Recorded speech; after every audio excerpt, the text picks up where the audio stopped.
Hi guys, I thought I'd come on and just do a little video based on my favourite actress, Katharine Isabelle. I don't know if any of you have heard of her, a lot of you might not have, but she's a Canadian actress. She's absolutely brilliant. I am absolutely in love with Miss Katharine Isabelle. I have practically every film that she's been in. There's a couple that I just cannot get a hold of. One's called The Green Sea, and there's another called Hard Ride to Hell, which was released in 2009, and it's just been absolutely impossible to get a hold of. But I've got 2, 4, 6, 8, 10, 12, 14. I have 14 Katharine Isabelle films, and I'm going to run down the top 5. So the 5 films that I think were the best out of the 14 that I've got. So I'm going to start with number 5. And it was American Mary. It was different. It was weird. Directed by the Soska sisters, Jen and Sylvia. They're both actually pretty cool. Both cool girls. I follow them on social media. I think they're brilliant. But yeah, number 5, American Mary. It's got 5 stars from Box Office and 5 stars from Screen Jabber. Appearances are everything: stylish, artful and darkly funny. And that is American Mary. Basically, she's like a medical student, trying to get by, trying to pay the bills, and she sort of discovers underground. It's like body modification, what all takes place underground, and she gets into like the seedy world of body modification. It's gross, some of the things that you see in this film. Probably statistically one of the best films she's been in, but for me, I think there's been a few better ones, but it had to be, I had to have it in the top 5. So that's American Mary, and that's number 5. Number 4, absolutely brilliant film. I don't know if any of you have seen it. From the producers of Silent Hill and Resident Evil 4, 13 Erie, the island at the end of the world. A deadly secret is about to get out. On an FBI training mission, 6 recruits are deployed to an uninhabited prison island where mutilated bodies have been planted to test their skills. Distracted by disturbing noises in the woods, the team become increasingly worried when they return to find the corpses have mysteriously vanished and communication systems have gone down. As members of the group start disappearing, they realise they are being hunted one by one, and the competition has become a matter of life and death. It was really, really good. It was low budget, but for like a zombie film is what I would call it, I thought it was pretty good. It felt pretty real. Some of the scenes were really gross. So yeah, that one's an 18 as well. 13 Erie, number 4. Number 3, I don't know if you've noticed, I've got me, it's a little bit tight. I've put a little bit weight on. I've got me Chucky top on, what my partner bought me. It's absolutely brilliant. I think this is the second time I've worn it. I love it. Right, back. Number 3. See No Evil 2. Some of you might be surprised that I've put that one higher than American Mary or even 13 Erie, but I absolutely loved it. I think it was brilliant. And I do love Glenn Jacobs as well. Kane, WWE wrestler. He played the role absolutely brilliant. You Will Pay for Your Sins, See No Evil 2. Danielle Harris is in the film as well. She's absolutely beautiful, but obviously we love Katharine Isabelle.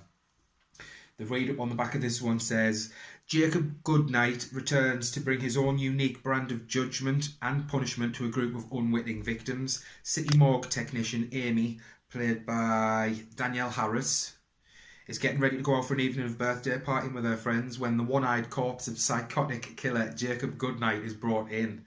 With the birthday plans ruined, Amy's friends decide to surprise her by bringing the party to the morgue. However, the surprise is on them when the corpse unexpectedly rises from the cold sub-basement slab.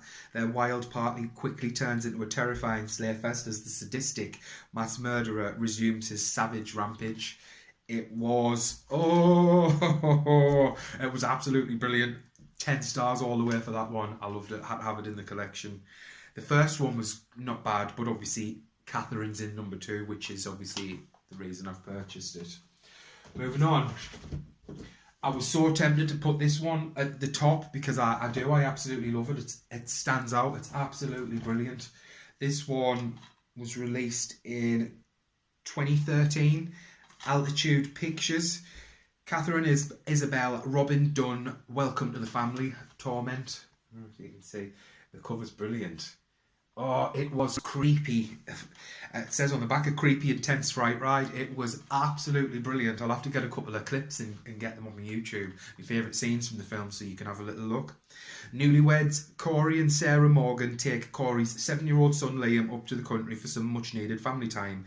When it appears as if Liam has run away, all is not as it seems.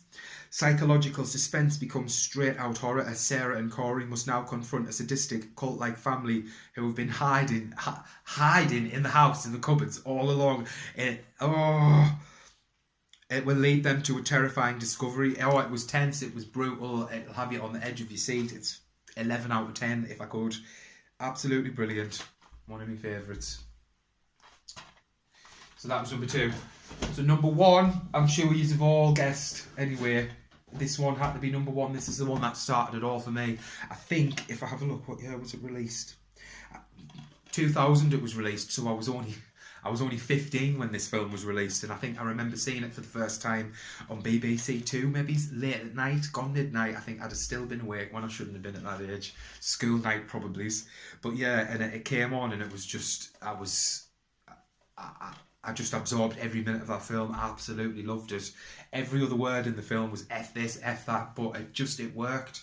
It stars, obviously, Katharine Isabelle, Emily Perkins, Mimi Rogers, and if I'm pronouncing this right, I think it's Chris Lemche. Monster movie with real guts. The sharpest, coolest horror film in years. They don't call it The Curse for nothing. Ginger Snaps. Literally one of the best films. If you haven't seen this film, you need to go out and purchase it right now or rent it. It's probably available to rent on YouTube. Absolutely brilliant. You'll not be let down with this one. It's got quite a long read up on the back. Plagued by the adolescent wars of biology, high school, dating and parents, the Fitzgerald sisters, Ginger and Bridget, are looking for something to stir up their mundane existence. However, they get more than they bargained for when Ginger is attacked by a snarling rabid beast that generates a tremendous change in Ginger. The terrifying force quickly takes hold of Ginger's body and mind, threatening to destroy the sisters' special bond and the lives of those around them. Absolutely fantastic. You've got to see this movie at all costs. So yeah, that's my number 1, Ginger Snaps. A few others that I've got here that I'll mention. She was only in this one for like 5 minutes, and she got 30 Days of Night, Dark Days. Still not a bad film. It's a sequel, obviously, to 30 Days of Night. Ogre. Low budget, but obviously not bad. No donkey, no fairy tale, just terror. Ogre. Katharine Isabelle. There are 3 Ginger Snaps movies. Obviously, the first one was absolutely fantastic. Ginger Snaps Unleashed.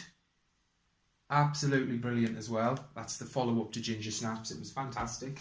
Number 3 was a little bit questionable. Ginger Snaps Back at the beginning. It was a little questionable. Evil Rises. It went back in time. So Ginger Snaps, which the original film was obviously just set in the year it was, 2000. But then in this third one, Ginger Snaps Back, it goes back a century. So they're like in the olden days. It was weird, but obviously I still digged it because it's Katharine Isabelle, and Emily Perkins isn't a bad actress as well. She deserves a little shout out.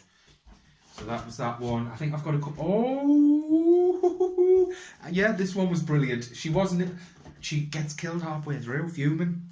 She played Gib in this one. This one obviously is a law no. Freddy versus Jason. Slash-tastic, a battle to end all battles. It was brilliant. And we just need Michael versus... Who would we have against Michael? We've got Freddy versus Jason. So it would be Michael versus Leatherface. Oh, Leatherface. Texas Chainsaw Massacre. Absolutely brilliant. The beginning was brilliant. I have 2 more of her films here. I'll show you. That one, she's played a small part. That's an older film. That is Insomnia. Al Pacino, Robin Williams and Hilary Swank. So she had a very little role in that, but obviously she's in it. So I'm having it in my collection. And last but not least, the last one, Robin Hood, Beyond Sherwood Forest. She actually plays the winged beast, the dragon. You do get to see her in human form though, obviously, and then she turns into this. That's a better one on the front end. Into that. Not a bad film, especially if you're into Robin Hood and stuff like that. Really, really good. That one was released in 2009, so that one's 10, 11. That one's 13-year-old. But yeah, all in all, not bad. I'll see if I can spin the camera around and show you. I've just got behind us. This is like my horror wall. I've got me ginger snaps. I'll bring it down. I have me ginger snaps poster.